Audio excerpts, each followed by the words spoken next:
Bonjour, bienvenue dans le podcast Ta parole dans mon cœur, le podcast chrétien centré sur la parole de notre Seigneur et son impact merveilleux dans nos cœurs et dans nos vies. Je suis Sophie Camilia et je vais partager avec vous ce que Dieu me permet d'apprendre en nourrissant ma relation avec lui à travers l'étude de sa parole, la prière et toutes mes expériences au quotidien. C'est parti!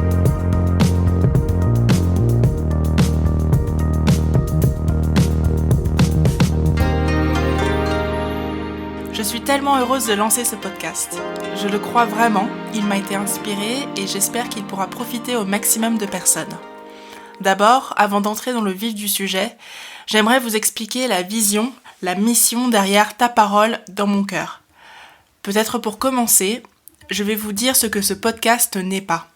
Ce n'est pas un culte, ce n'est pas un podcast de sermon ou de prédication. Je ne suis pas pasteur, je ne suis pas théologienne non plus. À l'heure où je vous parle, je suis une nouvelle convertie. J'ai toujours connu l'Église, cependant.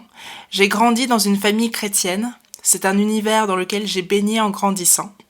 Je m'en suis éloignée pendant un temps et Dieu m'a rattrapée et ramenée à lui, vers son amour et sa miséricorde.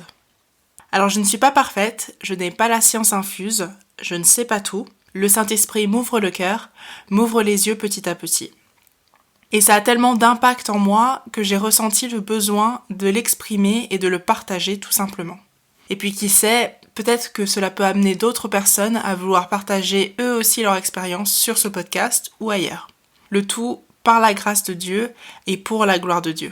Amen.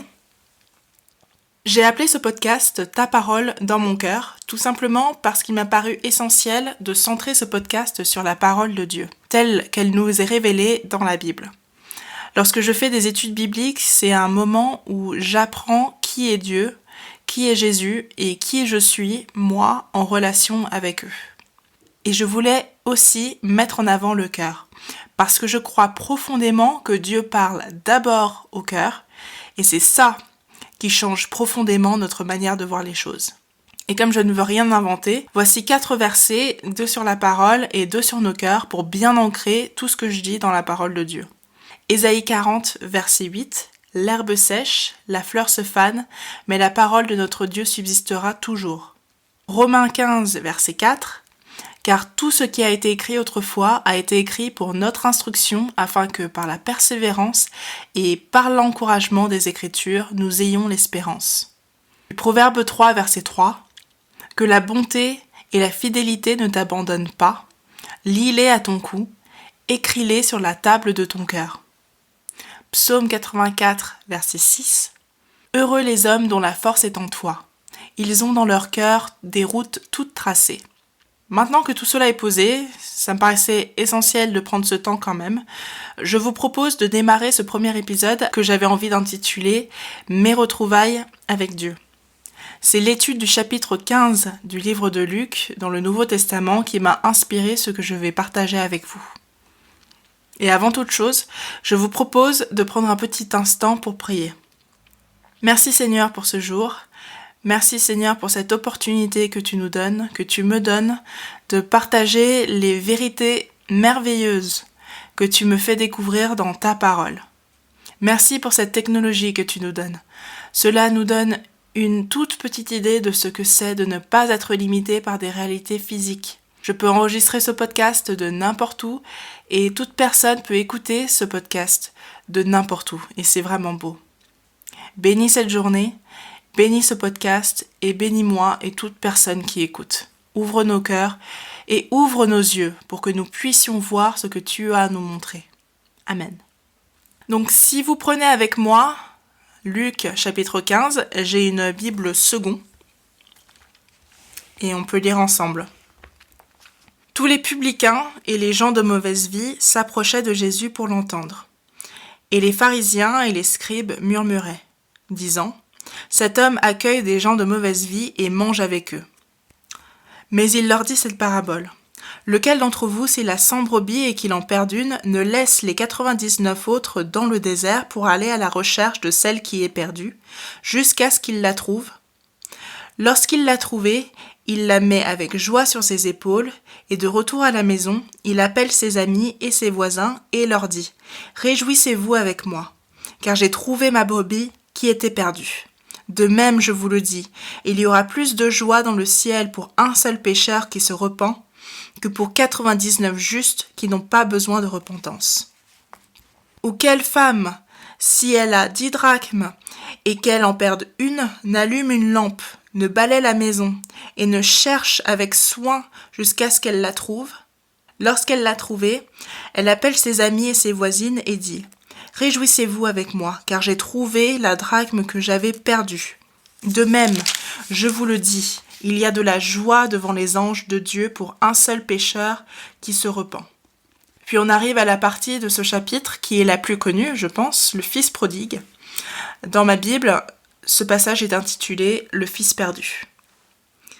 Verset 11, il dit encore « Un homme avait 2 fils. Le plus jeune dit à son père « Mon père, donne-moi la part de bien qui doit me revenir. » Et le père leur partagea son bien. Peu de jours après, le plus jeune fils, ayant tout ramassé, partit pour un pays éloigné, où il dissipa son bien en vivant dans la débauche. Lorsqu'il eut tout dépensé, une grande famine survint dans ce pays, et il commença à se trouver dans le besoin. Il alla se mettre au service d'un des habitants du pays, qui l'envoya dans ses champs garder les pourceaux. Il aurait bien voulu se rassasier des carouges que mangeaient les pourceaux, mais personne ne lui en donnait. Étant rentré en lui-même, il dit « Combien d'ouvriers chez mon père ont du pain en abondance, et moi, ici, je meurs de faim. Je me lèverai, j'irai vers mon père, et je lui dirai « Mon père, j'ai péché contre le ciel et contre toi. Je ne suis plus digne d'être appelé ton fils. Traite-moi comme l'un de tes ouvriers. » Et il se leva et alla vers son père. Comme il était encore loin, son père le vit et fut ému de compassion. Il courut se jeter à son cou et l'embrassa. Le fils lui dit « Mon père, j'ai péché contre le ciel et contre toi, je ne suis plus digne d'être appelé ton fils. » Mais le père dit à ses serviteurs « Apportez vite la plus belle robe et revêtez-le. Mettez-lui un anneau au doigt et des souliers aux pieds. Amenez le veau gras et tuez-le. Mangeons et réjouissons-nous, car mon fils que voici était mort, et il est revenu à la vie. Il était perdu, et il est retrouvé. » Et ils commencèrent à se réjouir. Or, le fils aîné était dans les champs. Lorsqu'il revint et approcha de la maison, il entendit la musique et les danses. Il appela un des serviteurs et lui demanda ce que c'était. Ce serviteur lui dit « Ton frère est de retour et ton père a tué le veau gras parce qu'il l'a retrouvé en bonne santé. » Il se mit en colère et ne voulut pas entrer. Son père sortit et le pria d'entrer.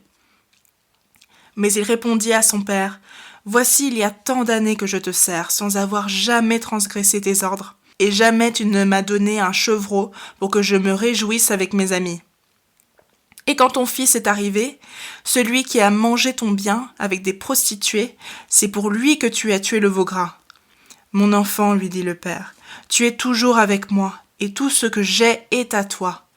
Mais il fallait bien s'égayer et se réjouir parce que ton frère que voici était mort, et qu'il est revenu à la vie, parce qu'il était perdu et qu'il est retrouvé. » Ce que je trouve hyper intéressant dans ce chapitre, c'est qu'au début, on pourrait penser que Jésus parle 3 fois de la même chose, mais avec des images différentes. Donc qu'il parle 3 fois de la joie de Dieu lorsqu'un pécheur reconnaît son état de pécheur, puis se repent.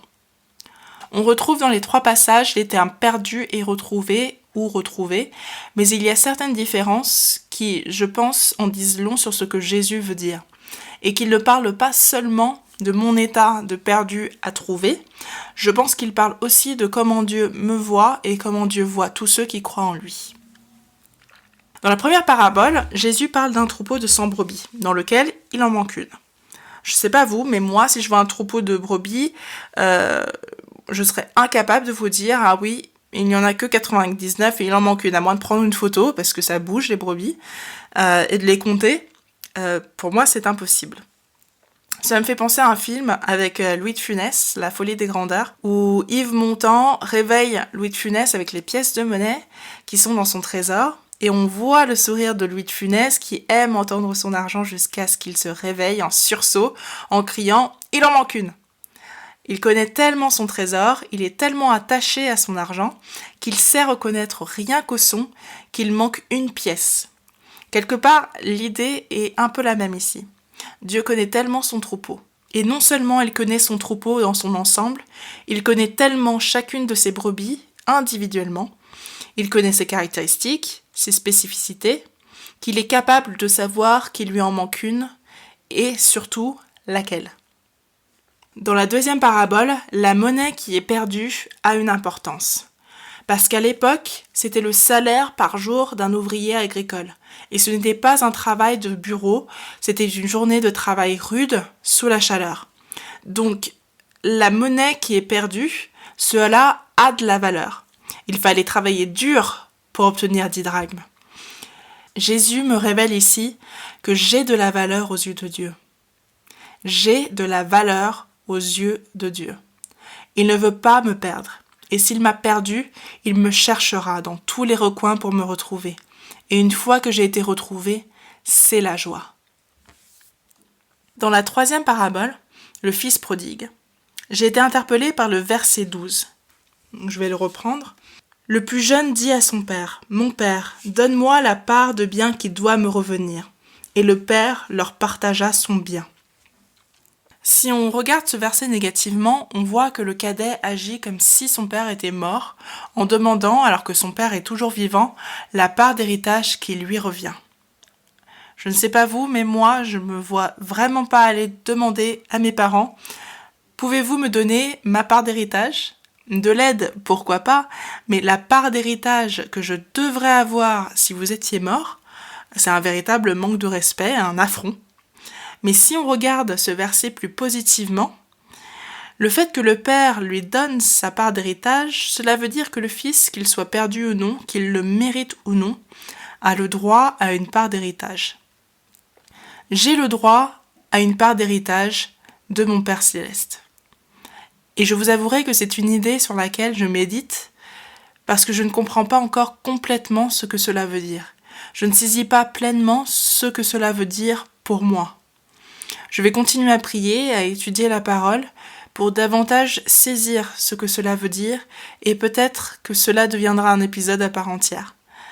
Mais une chose que je sais, c'est que c'est énorme et que cet héritage est à prendre avec beaucoup d'humilité et de révérence. Car je n'ai rien fait pour le mériter. Pire, je ne le méritais pas. Et pourtant, grâce à l'amour de Dieu, grâce au sacrifice de Jésus, j'ai pleinement part à l'héritage de Dieu. Et ce que cette parabole dit aussi, à mon avis, c'est que le Père n'a pas besoin de mourir pour donner à ses fils leur part d'héritage. Dieu est bel et bien là, et il est tellement grand, universel, infini, que son héritage, je l'ai maintenant. C'est pas pour demain, après-demain, c'est maintenant. Pour terminer, dans mon cœur, depuis quelque temps, j'ai cette idée de relation. Que Dieu veut avoir une relation avec moi. Notre Dieu est un Dieu relationnel. Et je trouve que ces 3 paraboles, et surtout la dernière en fait, le montrent bien. On le voit dans les 2 premières paraboles avec les fêtes qui sont données lorsqu'un pécheur se repent. Ce n'est pas une nouvelle que Dieu garde pour lui, mais qu'il partage avec qui veut entendre. Dans les 2 premières paraboles, Jésus parle de perdu et trouvé, alors que dans la 3e parabole, Jésus parle de perdu et retrouvé. Et je me suis demandé pourquoi changer le terme. Il aurait très bien pu utiliser trouver, cela marche aussi. Dans cette 3e histoire, Jésus essaie peut-être de mettre la relation avec le Père en avant. Parce que dans cette 3e parabole, Jésus parle d'humain, de relations humaines entre un père et son fils, alors qu'avant, il a parlé d'animaux et d'objets, et peut-être que là, il veut souligner le caractère relationnel de Dieu. Ce sont des retrouvailles, une réconciliation. J'étais perdu et je suis retrouvé. J'ai eu des retrouvailles avec Dieu, je suis réconcilié avec Dieu. Et dernière pensée, pour qu'il y ait retrouvailles, il faut qu'il y ait 2 personnes, 2 parties actives pour se retrouver. Le Père fait un pas vers moi, vers nous, par l'intermédiaire de Jésus. Et moi, nous faisons un pas vers le Père. c'est tout le cheminement qui mène à notre conversion. Et c'est tout le cheminement qui vient après, lorsque nous nous laissons faire et nous le laissons marcher avec nous et en nous dans tous les aspects de notre vie. Merci Seigneur pour tout ce que tu nous révèles par ta parole. C'est tellement beau. Et tellement grand que je pense que mon cerveau ne peut pas vraiment complètement saisir encore la réalité de ce que tu nous révèles. Et cela me montre à quel point tu m'aimes, car tu me donnes au-delà de ma compréhension humaine. D'abord Dieu, tu me connais dans mon individualité, tu connais mon nom et tu sais que j'appartiens à ton troupeau. Dieu, j'ai de la valeur à tes yeux, j'ai tellement de valeur que tu ne me laisses pas être perdu, mais tu me cherches jusqu'à me trouver. Dieu, j'ai le droit à une part de ton héritage grâce au sacrifice de Jésus. Aide-moi à davantage comprendre et réaliser ce que cela veut dire aujourd'hui, maintenant. Et enfin, Dieu, j'ai compris que tu veux qu'entre toi et moi, il y ait des retrouvailles, qu'il y ait une réconciliation, les bases d'une relation entre un père et sa fille en Christ. Accompagne-nous, Seigneur, dans nos vies. Fortifie-nous, fais-nous grandir, donne-nous ta sagesse, ton discernement pour mener une vie qui puisse te plaire.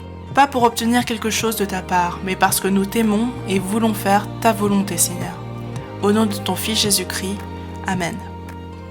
N'hésitez pas à m'envoyer vos pensées, commentaires, avis par mail à taparoledansmoncoeur@gmail.com ou sur Instagram @chrétienblog. En attendant la semaine prochaine pour le nouvel épisode, je vous souhaite une bonne journée. Soyez bénis.